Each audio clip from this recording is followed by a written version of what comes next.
Good afternoon, everyone. Welcome to our Postgraduate USA webinar. My name is Basha. I'm one of the advisors here at Education USA at the Fulbright Commission in London. Tonight, we'll be going over the overview of choosing funding and applying for US study on the postgraduate level. And we will also have a Q&A box that's open, so you could pop in any questions that you might have during this webinar, and I'll answer them at the end. And just so you are aware, this webinar is being recorded, so you could view it later. I'll send it out to everyone next week. So let's get started. So what is Education USA? So Education USA is an advisory service that is part of the Education USA network, which is a US Department of State network of over 400 international student advising centers throughout the world. And we help international students with information on how to study in the US and how to figure out how to go about that process. So tonight we'll be talking about studying for a postgraduate degree and reasons why you might want to do that, how to think about the different universities and how to choose them and the process, and also about funding for your US education and the application process. So the Education USA office is based in London. Our center is actually at the US-UK Fulbright Commission. And the Commission and Education USA are paired up to help people explore education in the US at graduate and undergraduate level and provide graduate level awards to students to go to the US. Our aim as Education USA advisors is to offer free and unbiased advice to help UK students study in the USA. And if your dream is to study in the US, we are here to help you at any time of that process. So why study in the US? What's the difference? What's the deal? Why do it? The first reason is that there are a wide range of choices. So there are over 1,700 universities that offer postgraduate degrees in the US. That's compared to about 120 that we have here in the UK. So there's a range of choices and a variety of institutions. And also there's a big variety amongst the academic departments within each university as well. Studying in the US allows you to internationalize your CV. A lot of employers nowadays cite that cross-cultural experience is a very attractive quality from their employees. And it's also helpful to have a diverse experiences and to also demonstrate independence that's necessary to study abroad.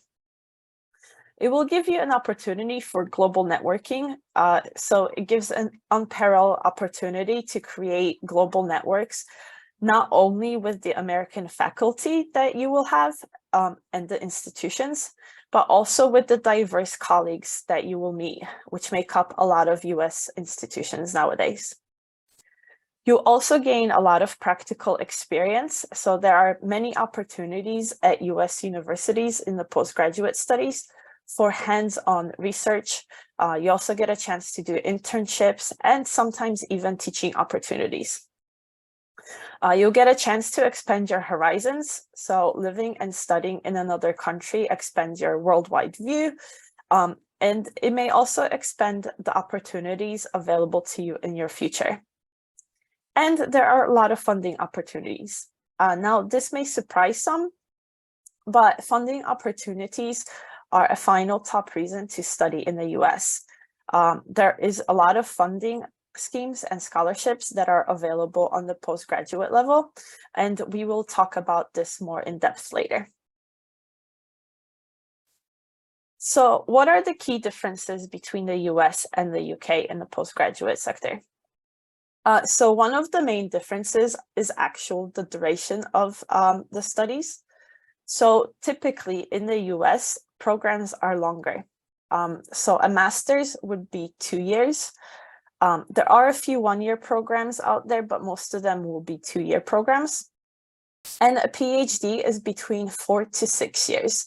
Once again, this may be less or more depending on the program or even the department, but typically it's between 4 to 6 years. There's also an integrated master's in the PhD in the first year or maybe 2 of the coursework that you will do. And those who already have a master's can use these first 2 years to sharpen their skills and gain even more experience in teaching or maybe doing research or work as an assistant. But keep in mind that typically a master's is a mandatory component of a degree. So if you only have a bachelor's degree and you might think about doing a PhD, in the US, you could do that, as the first 2 years will be spent getting a master's as well. In the US, there's also no such thing as a pure research degree. So programs include coursework on the postgraduate level as well. So as I mentioned, the first 1 to 2 years will actually be spent doing coursework in your postgraduate degree. There are also no set fees or standard application deadlines. These will vary greatly by each university and even each department. So each department and university might have different fees and deadlines for different postgraduate studies. In the US, the postgraduate programs are organized by the department. So it's not done by the supervisor, and you do not need to know your supervisor beforehand, especially as some programs are more interdisciplinary. And that means that you may have multiple supervisors or even a committee that supervises your PhD. You also do not need to have an in-depth research proposal. So in the US, they kind of expect you to figure out this throughout the program. And another main difference is that law and medicine are studied at the postgraduate level in the US, unlike here where it's studied in the undergraduate level. So what is the timeline for applying? So we recommend that you begin to research programs about 12 to 18 months before enrollment. You will then finalize a selection of between 3 to 6 universities or programs to where you will be applying. And that would be around 10 to 12 months before you plan to enroll. Now, around the same time, you might need to take any required admission exams and begin your applications as well. About 8 to 10 months before you enroll, you will put together an application and then submit it according to the deadlines from the departments or, the programs or universities. Now, around 4 to 7 months beforehand, in the spring before you enroll, you could expect to hear back from the universities you apply to with their admissions decision. And based off of where you were accepted, you will notify of the universities of your decision and apply for your visa. And that's between 1 to 3 months before enrollment. We have a lot of resources on our website to help with this stage, so the pre-departure stage. And that includes things like travel advice, living arrangements, information about campus life as well. And you will typically start around mid-August to early September. So this is slightly earlier than in the UK. So how do you go about choosing a program? So as I mentioned before, there are over 1,700 institutions that offer postgraduate programs in the US. So there are quite a lot of options for you to choose from, and each institution and department will be completely different. So how do you go about narrowing down where you want to actually apply? So a term that we like to focus on a lot at the Fulbright Commission is this idea of fit. Now, what this means is we want for students to find a program that is really going to be the best fit for you and your personal and academic interest. So the first step in the choosing process is to kind of locate the factors that are important to you and make a list of what will really matter to you. So you might want to consider things like location, Maybe there's a certain program that you're interested in. Maybe being at a small university is like your top factor for going there as well. So don't just look at universities that you have heard of straight away, or maybe ones that you've seen mentioned in movies or television programs, or even ones that have the highest rankings, as you might actually miss out on some great universities and programs that you might have never heard of. So it's important to kind of locate those factors that are important to you, and kind of start your research from there. So what are some of the factors to consider when you're narrowing down your options? The first one is the types of institutions. So would you rather be at a public university or a private one? Private universities might have more research and funding available for you, but public universities might be in bigger cities, and that might be a factor to consider. Maybe you want to be in a small university where there's not a lot of students, or maybe you actually like to be active and have that busy lifestyle and be at a larger university where you could see that. You also want to look at the program type. So at the postgraduate level, this is arguably more important than the institution itself. As I mentioned, different programs at the same university will differ considerably. So consider your career goals, the qualifications you want to get, and any other considerations you might be interested in. So do you want to be in a program with maybe that has funded internship opportunities? Or maybe you want to be in a program where you could get grant writing experience. Or maybe there's a program out there where you actually get to teach the underclassmen, and that's something that's really important to you. Those are some of the factors to consider. Another one is looking at the academic department of the university. So choosing the right department is as important as choosing the right university at postgraduate level. So this will influence a lot of your experience in the US. At the postgraduate level, the academic department generally handles the admissions, they design the course structure for the students, and they also monitor the students' progression throughout the program. So it's very essential to research the department as well as the university to find the right academic home for you. Keep in mind that the departments can vary drastically. So they might have different areas of faculty expertise. They might have options for different elective courses or concentrations. They might be tightly focused, or maybe they might be more interdisciplinary. The size and atmosphere of each department at a university will vary. And you might also find that there are different opportunities for teaching and research, to attend conferences or be part of internships as well between the departments at one university. Another factor to consider, as I mentioned before, is the location. So the US is a massive country, and it spans across 6 different geographical zones. Some of the things you might want to consider is if you want to live in an urban or a rural setting, maybe even the climate. Are you someone that wants to have a nice weather all year long? You might not want to look at the East Coast or the Midwest. Or are you someone that actually prefers to have 4 seasons? The East Coast might be a perfect place for you. Is something like access to transportation or the options for public transportation important to you? Do you want to be in a city or a university that has centers of excellence in your field? For example, do you want to study political science? Maybe looking at universities close to Washington, D.C. might be ideal. Or are you someone interested in finance?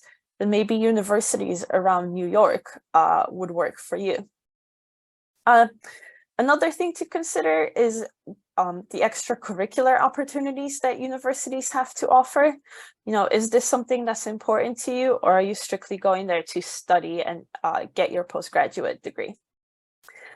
And the last thing, or the last factor to consider, are the finances. Now, as I mentioned, we will talk more in depth about funding later in the webinar, but if funding is important to you, then this needs to be part of your choosing process right from the start. A lot of the times funding, especially funding from university, is awarded and applied for alongside the application process. So you don't want to start thinking about it after you've applied and been accepted, because at that point, it might actually be too late, and we wouldn't want you for you to be disappointed later down the line. We always say to follow the money. So if you need funding to pursue your postgraduate study, make sure that you look for those opportunities from the start, and you look at the programs that offer funding to international students from the start. So with that in mind, and so many different factors to consider, how might you go about narrowing down your options? So our website actually has a page on choosing a university, and it includes a list of links that are with helpful search engines. For example, Peterson's and grad schools. So you could use those engines to kind of narrow down your options. We also recommend that you contact some previous professors to see whether they have any advice or options on schools that could be a good fit for you, or even any professionals or colleagues in your field, or in your school, at the school of your discipline. Also, you might want to think through the work of scholars you have previously read. Is there anyone that you have identified as doing the kind of research that you might be interested in doing? Maybe you could find out where they are teaching, or what their colleagues are working on. And we recommend that you narrow down your choices of universities to about 10 or so to research further. So how do you use one of these search engines? So this is an example of Peterson's grad school search tool, and it's linked on our website as well. It's particularly helpful to decide and rank what factors are important to you in choosing a university. So, for example, we will use this tool to look for graduate level schools and programs in a particular field. And in our case, we'll be looking at programs in anthropology. So here you could see that the search engine pulls up the results of different universities with departments or programs in anthropology. And on the left sidebar, you could see a variety of factors such as the location, tuition fees, the school size, and you could use all those factors to narrow down the list even further. Now, once you narrow your choice to about 10 universities of interest, you should research them further on the university website and even reach out to them directly. So your goal should be to select about 3 to 6 institutions where you will actually submit an application. Now, on each university website, you could actually find more information on their faculty. Some even list the CVs of the faculty members. They might list their research interest and a list of their publications as well. You could also find contact information for specific professors to reach out to, and you could find out if they're still working on something that interests you. We also recommend that you try to reach out to current grad students, as they might give you valuable insight into their experience as a graduate student at a particular university and a particular program as well. You might want to ask them what kind of projects they are working on, or how close the relationship between the professors and graduate students is. You could ask them if they work closely with their supervisor, what the campus culture is like at that particular university, or even more broad questions about the location, the area the university's in, maybe how to find a good apartment, or even what the cost of living is in the city or town they live in. And also keep in mind that the departments can usually put you in touch by email with the current student. And that could be helpful in determining what it's like to study there and if it is the right fit for you as well. So funding your studies. Funding is one of the top things we get asked about here. And there's a big funding misconception that the US is always more expensive. Now, the good news is that there's actually a significant amount of funding available on the postgraduate level for international students, and particularly if you are willing to be flexible and go into this process with an open mind. So where is this money that I keep talking about? There are actually 4 types of funding for studying in the US. So the first one is personal or family funds. There's a big culture in the US of saving and paying for university in a way that we don't actually have here in the UK because we have the loan-based system. So there is an expectation that students will make some kind of contribution to their studies. Another source of funding is the US university itself. And the US university will be actually the best source for funding for international students. There are 2 most common types of university-based funding. So one is fellowships, and these are outright grants to allow recipients to focus solely on their own work. And the second one is assistantships. Now, these are offered in return for services provided to the department. So it might be that you might be teaching undergraduate level students, you might be helping with research, or maybe lab supervision, or maybe even working in a campus office in exchange for fees waiver, health insurance, and sometimes even you get given a stipend. Now, assistantships are renewable year to year if the student maintains specific academic standards. And the terms of assistantships will vary dramatically between universities and even between departments.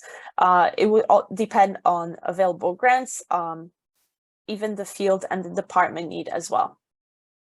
So it's always important to ask the department or program about this kind of funding when you're choosing where to apply. So if funding is important, this should be one of the top factors that you consider when applying and doing your research. There's generally more funding available for PhDs and students in a research-focused master's than for professional degree students. Now, this also will vary by subject area. So for example, the sciences tend to receive more funding than programs in the humanities. We recommend that you check with multiple offices about funding opportunities. So you should check with the department, the graduate school, if the university has one, and also the financial office. Now, the third source of funding are external funding bodies. So these are what we call niche scholarships. And they're from institutions, that funding is from institutions that are separate to the university. So it could be places like companies, different charities, or even different foundations. And the last source of funding are loans.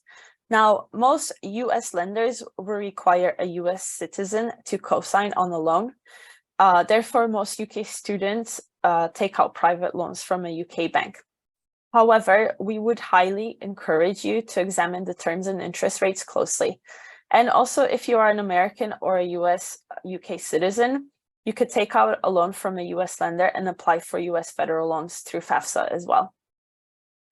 Now, university and the external funding are the preferred options since they don't actually have to be paid back. So it's free money.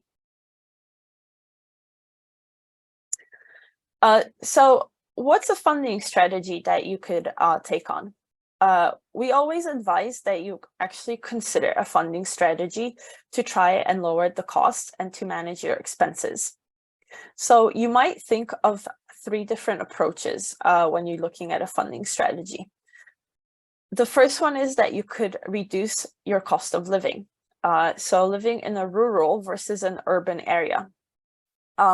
Just as in the UK, there's different regional costs. For example, living in central London is going to be way more expensive than living in Lancaster.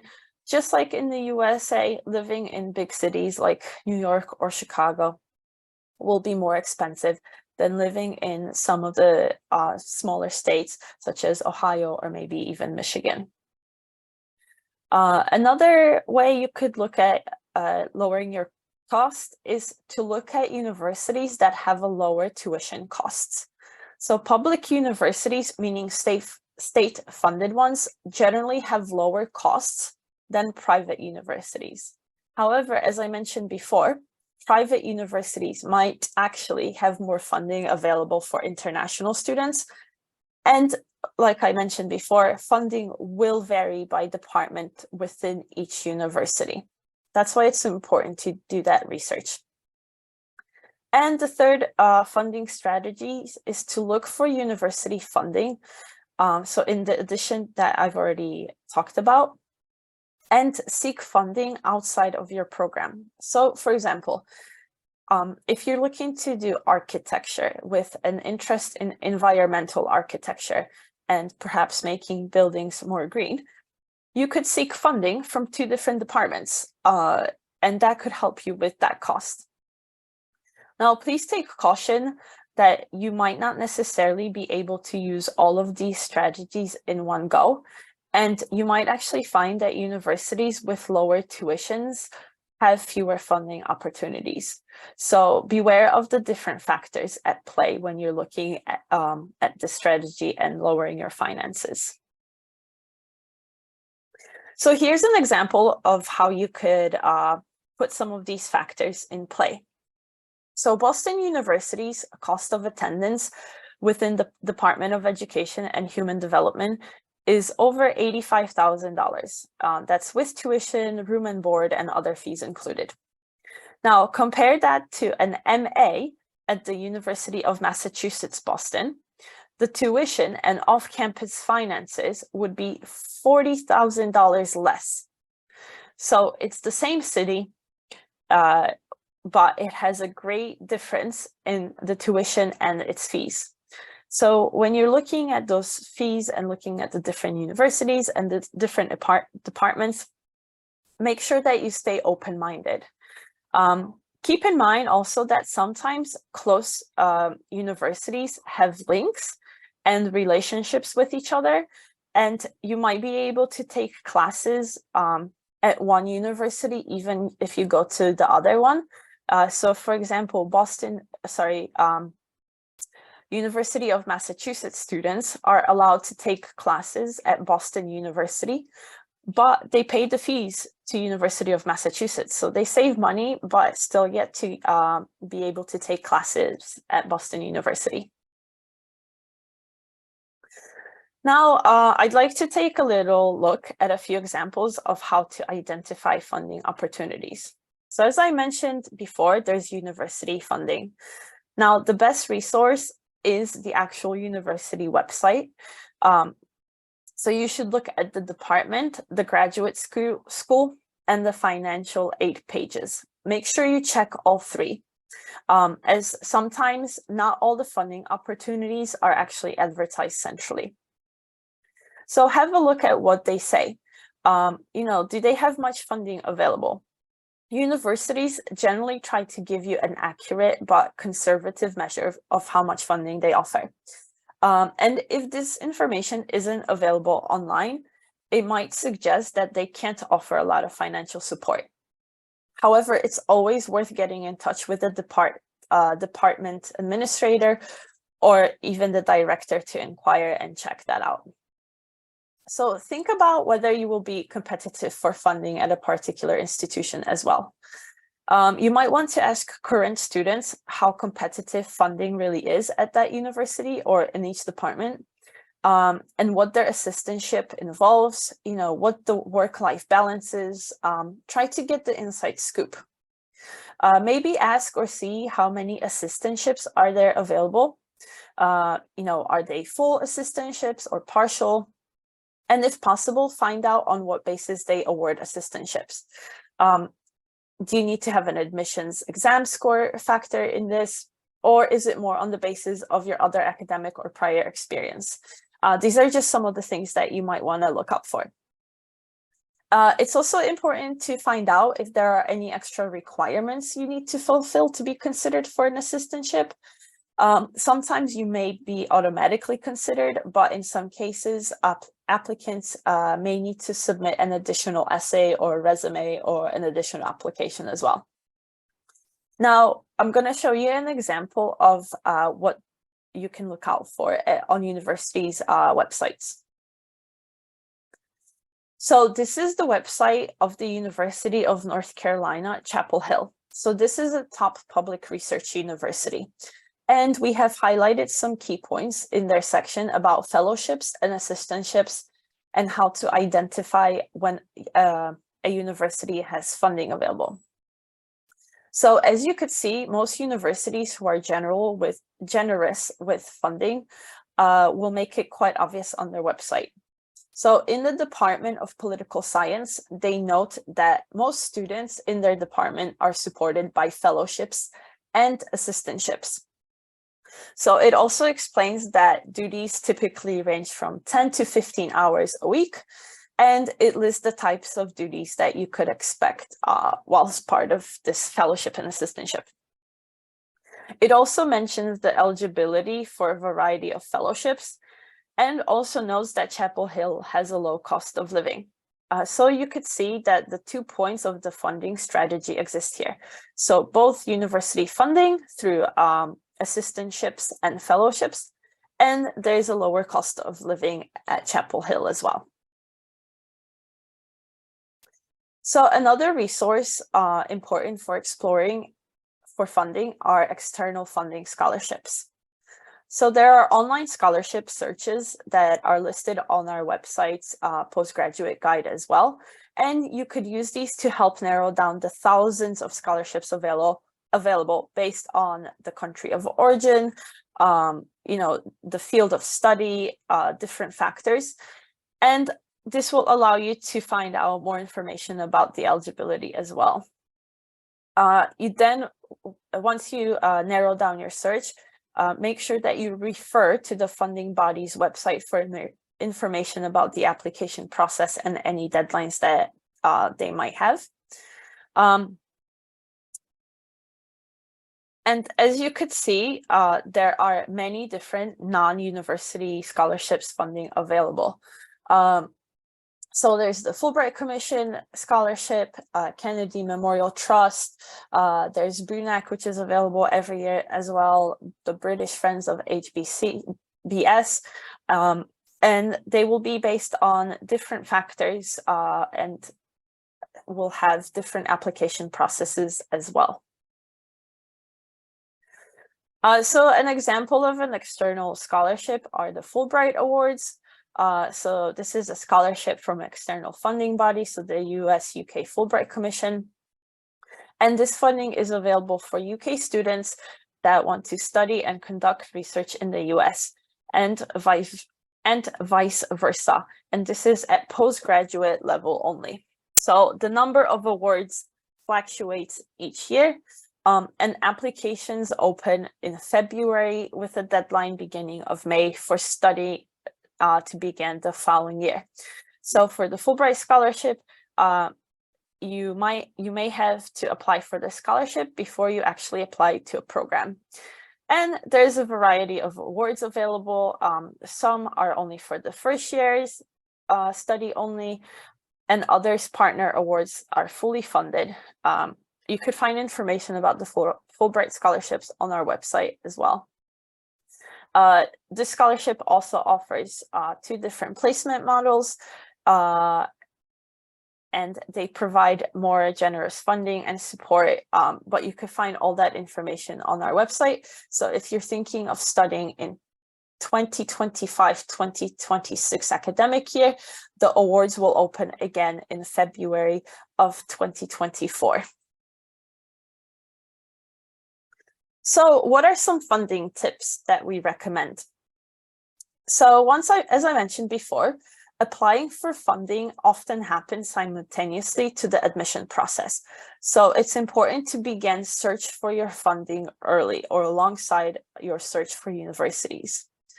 It's important that you're willing to put in the time and effort to seek out and apply for funding opportunities. Keep in mind that the scholarships will not find you.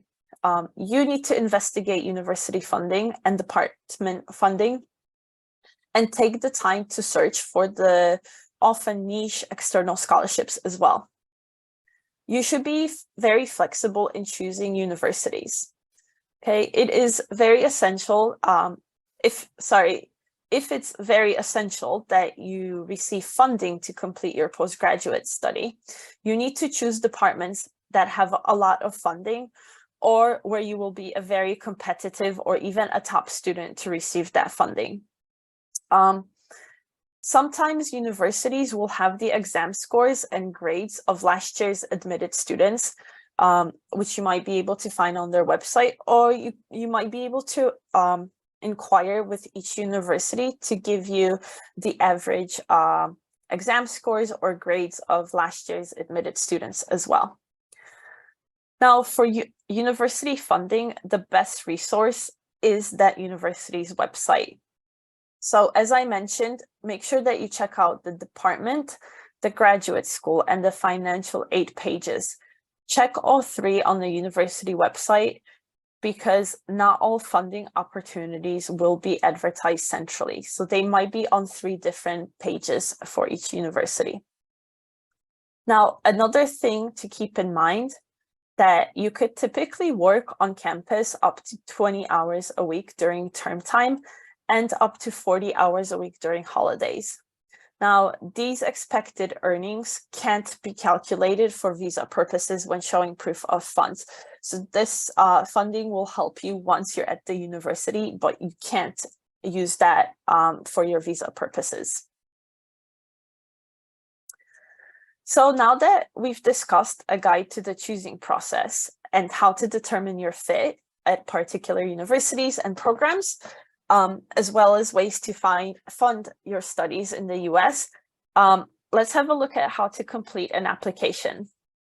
Now, here is where I'd like to reiterate that doing that in-depth research in the choosing process is so important. So when you get familiar with the program you're looking at, you could then put together the most competitive application possible for that program. And the more competitive your application is, the better your chances are at securing funding for that university or from that department.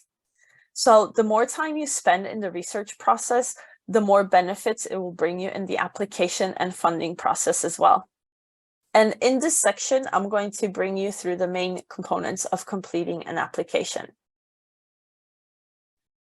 So what are US universities looking in the application process? Some of the details will vary in the program application. So an MBA application versus an application to molecular physics will be completely different. US universities look for academic achievement first measured by your undergraduate degree, or if applicable, your postgraduate or master's degree as well. So they will look at your degree results and also admissions test scores if applicable. So you might need to take admissions tests, you might not. This information can be found on the university website and the department website as well. Now, most universities want to see at least a 2.2 on the bachelor's degree. And as I mentioned, you could contact individual departments of programs about if your qualifications are sufficient to be considered for admissions. Now, they won't have strict entry requirements, but they should be able to give you an approximate idea of whether your academic profile is roughly in line with their usual admitted students. So if you're worrying about your qualifications, if they're sufficient, just contact the university and they should give you the relevant information.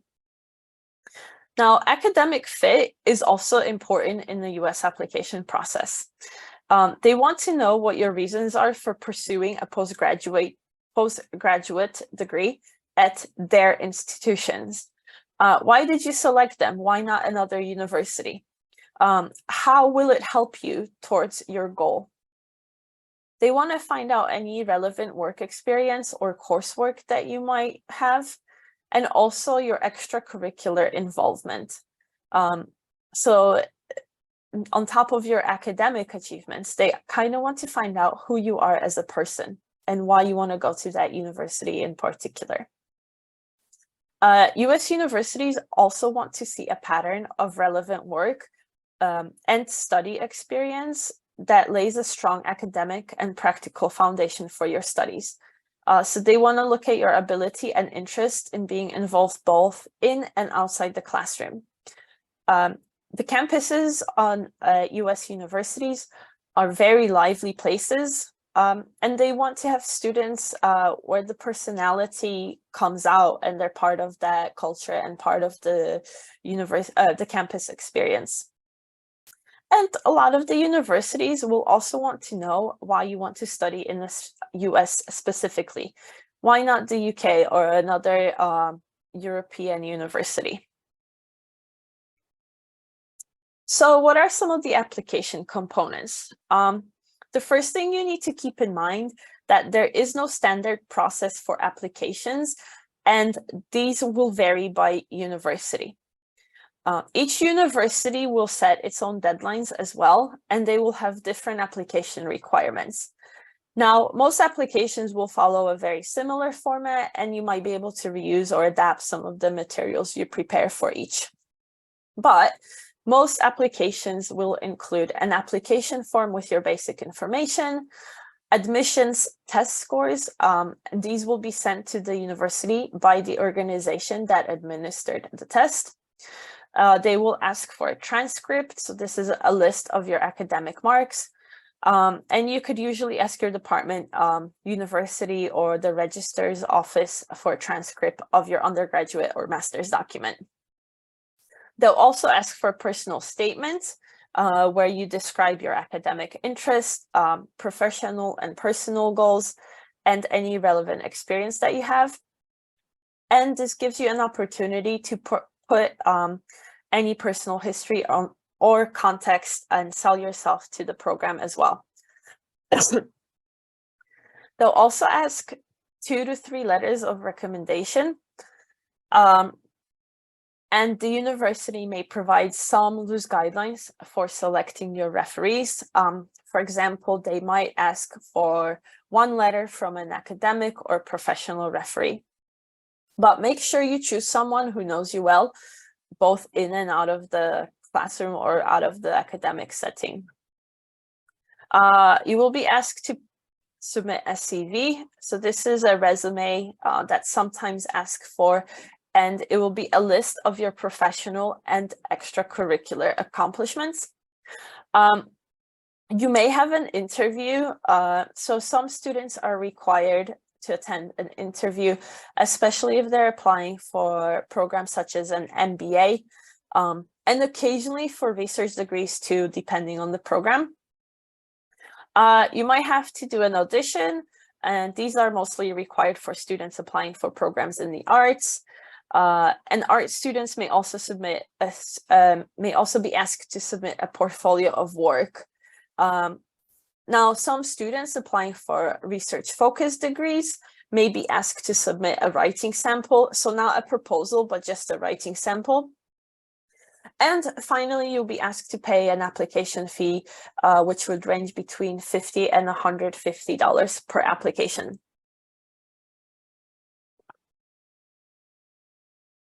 Now, one thing that you want to think about when you're choosing universities is how does your academic profile compare to the other applicants at that university or to that program? And how will the university measure you up as a potential colleague or student? So you might want to consider your grades and UK qualifications. You might want to consider the test scores. So look at the US admission scores as well. They will look at your research as well and your dissertation as part of your undergraduate degree. Some universities will look at your work experience, especially programs like MBA, where it's very important to have work experience as well. And for other programs, this might not be as important or relevant. And they want the X factor. So what makes you stand out? You know, how will you stand out, and how will they determine where you will likely be accepted or competitive for funding? As an international student, maybe you had a really unique undergraduate program. Maybe you can make a strong case as to why you bring something unique to their program and to their campus and to their university. Maybe you have an interesting mix of ideas. They want to have unique and interesting people on the program as well. Now, I've been mentioning admissions tests.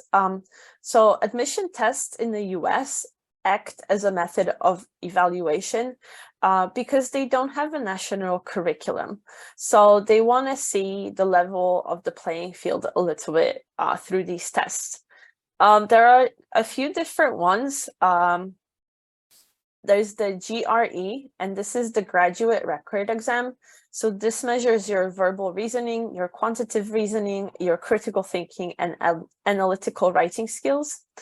The GRE is a test that's required for most master's programs. There's also the GMAT.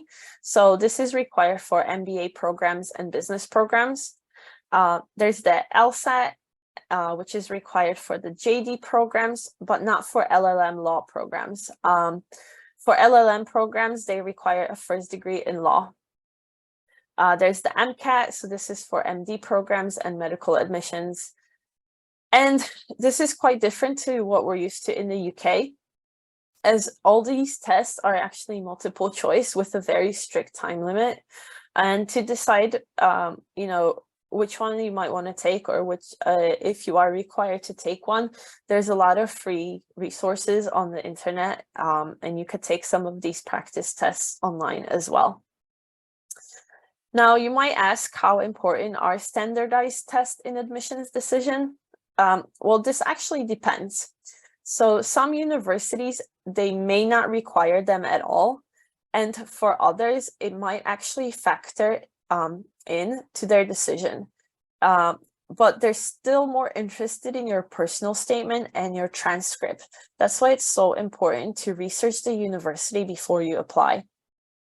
Now, it could be that some programs will actually be more interested in your analytical writing and verbal reasoning scores than how you did on the quantitative reasoning section as well. It really just depends. You know, you might want to ask how much weight is given during your research process as well. So email those universities and find out if you're unsure.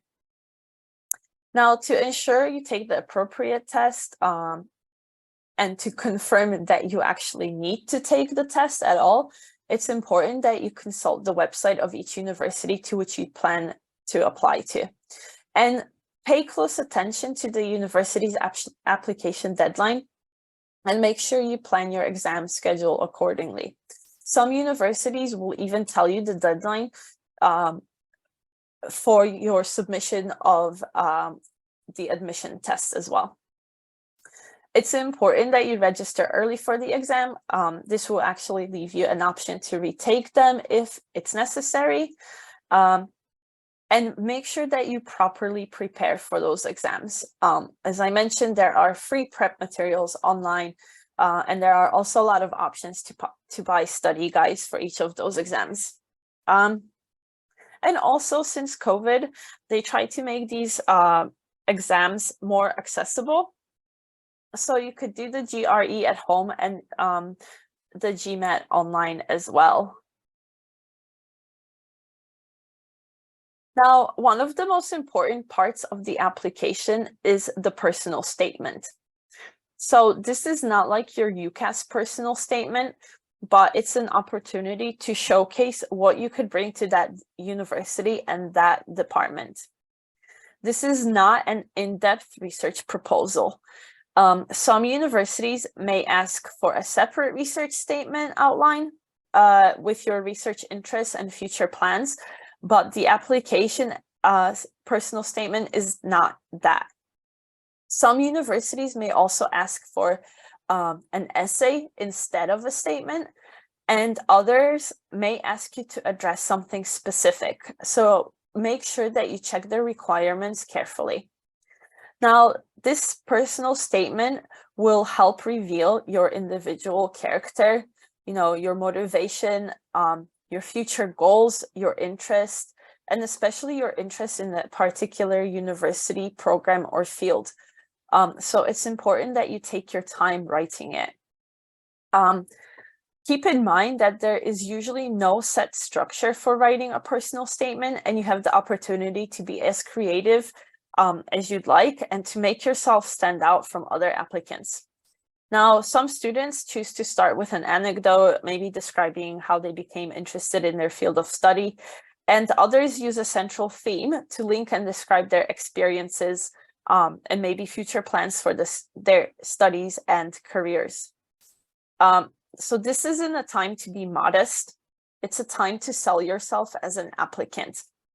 There are also more tips on our website, which includes examples of successful personal statements for postgraduate studies as well. So another part of the application process are letters of recommendation, and you will likely be required to gather 2 to 3 letters of recommendation. Now, as I mentioned before, you should ask a variety of people who know you well.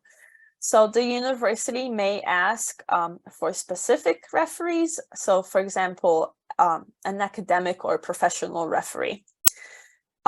If you have multiple academic referees to choose from, make sure you choose someone who knows you very well in and out of the classroom. And choose a referee that will complement your application package and each other. So you get a good balance of, the classroom and professional information, the research, and the extracurricular as well. We advise that you meet with your referee to discuss the letter. It might be helpful to give them a copy of your application, maybe even your transcript or CV, so they see what you've done, outside of what they're aware of. And you could also tell them the reasons for doing a postgraduate study in the US or in that chosen field, maybe what your interests in the particular university that you selected are, maybe mention your future goals. So make sure also that the referee is aware of any deadlines and paperwork they might need to complete. So these letters of recommendation are actually a great marketing tool for you as an applicant. You could also make suggestions for the content of the letter, but it's very important that you don't see the letter before it gets sent off to the university. And this is to mainly maintain credibility.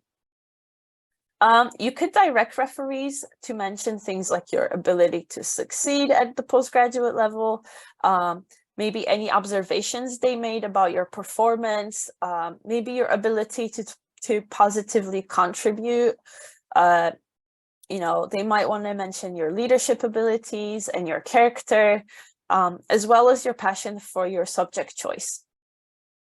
Now, above all, we encourage that referees avoid being restrained and too modest. The American referees tend to write with a very enthusiastic tone, and they use very positive and descriptive language when they discuss the applicant, and they also discuss the applicant both in and out of the classroom. So bear in mind what will be written about your American counterparts, and prepare your UK referee to write the letters in a similar style as well. So this is a time for your referees to boast about you and, show how great you are in and out of the classroom, or what great attributes you have as well. So what are some of the ways that we can help whilst you're going through this process? You could visit our website for advice, different guides and events that we have. So under Education USA advice in the postgraduate study in the USA, there's details on choosing funding and applying to university. And in the program section on our website, there's details about the Fulbright Awards, about each of the award category, the benefits, what the selection criteria is, and the application procedure as well. You could also book a one-to-one video appointment with one of our advisors, or you could email us at advising@Fulbright, that's Fulbright with one L, .org.uk, and we could answer any questions that you might have throughout this process. And we host and attend various events through the year as well, virtually and in person. And you could find information about our upcoming events on our events tab on our website. So now I'm going to open the Q&A portion of this webinar. Please ask general questions that may be helpful for everyone. And you could always email us if you don't feel comfortable asking. So currently there are no questions in the Q&A box. I'm going to give it a couple more minutes to see if anyone has any questions for me. If there are no questions, we will finish the webinar. And like I mentioned before, you could always email us. So I'm going to put the email in the chat box, the email address.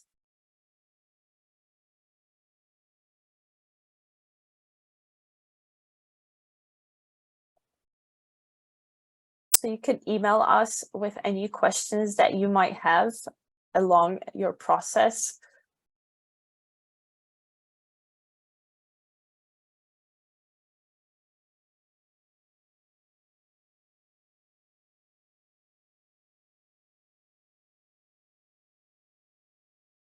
Okay, so there are no questions in the Q&A box. If you do have any questions, please email us. We'll be able to answer them for you. And thank you very much for joining us this evening. Like I said, the webinar will be available to everyone next week.